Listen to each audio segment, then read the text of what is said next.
Hello, hello. Hey there, everyone. It is Catherine Middlebrooks of BRB Yoga. And today I wanted to talk about causes of back pain, especially in women and postpartum women. This is something that I hear about all the time from my students and from women who are finding my blog and asking questions. It's always like, will this help me with my back pain? So what I want to do over the next few weeks is talk a little bit more about back pain, what we can do about it, and really how we can live and move in our lives in a way to minimize back pain. So today I'm going to talk about the causes. Next week I'll start diving into kind of the solutions. So first thing first, what can be causing this back pain?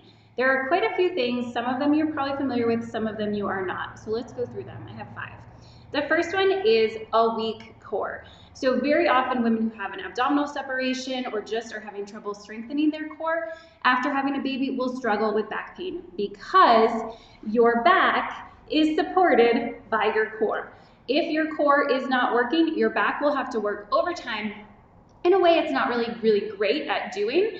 And so very often simply strengthening the core, rebuilding the core can help reduce and minimize back pain. For some women, that's all it takes. For others, it requires a little bit more, right? So another cause of back issues could be weak glutes.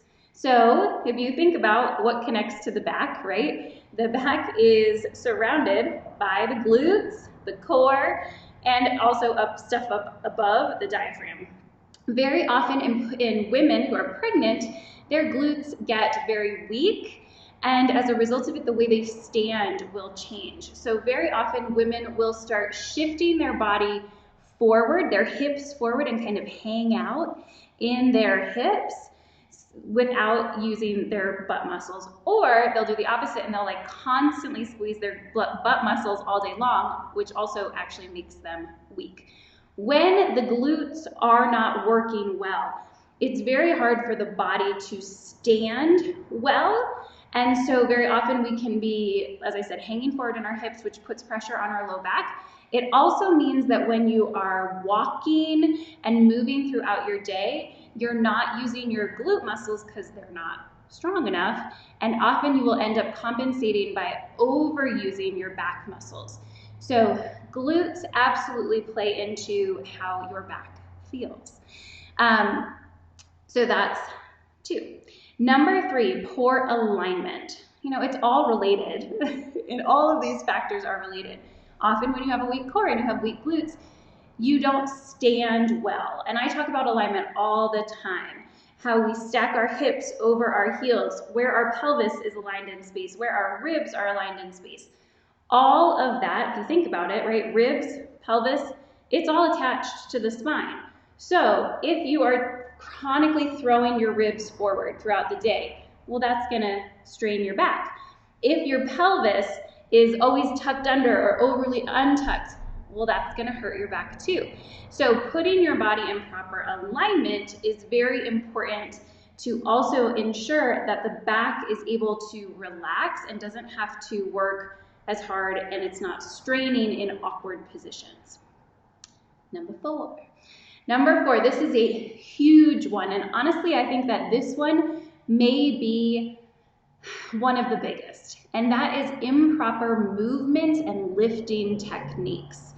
So I'm going to go in depth into this next week, so stay tuned. But very often we get into bad habits because our core is weak, because our glutes are weak, that when we go to spit toothpaste out in the sink or pick up our child, we do it in a way that is very bad for our back. So we tend to round and crunch over. Again, I'm going to go through all this in more detail next week.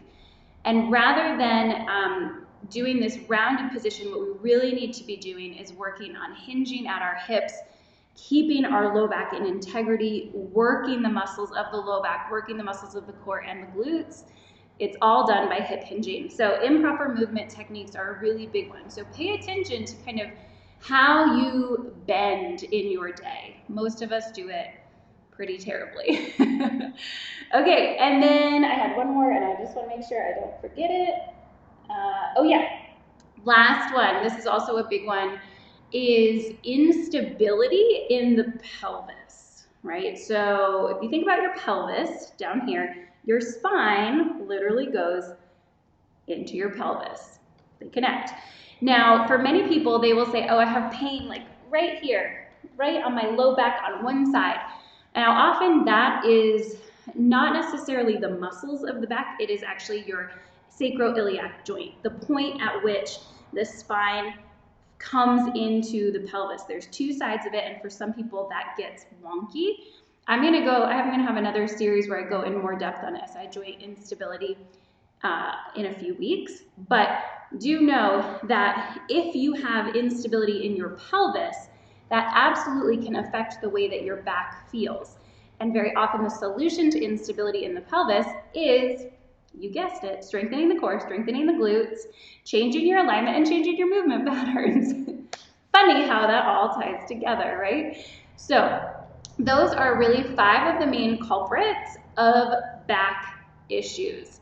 Now, as I said, stay tuned for next week where I'm going to dive in a little bit more to how we can move better in our days in order to minimize the discomfort that we're feeling in our back and in order to maximize using those muscles that will help us feel as good as we can. Let me know if you have any questions on that, and have a great rest of your week. Bye.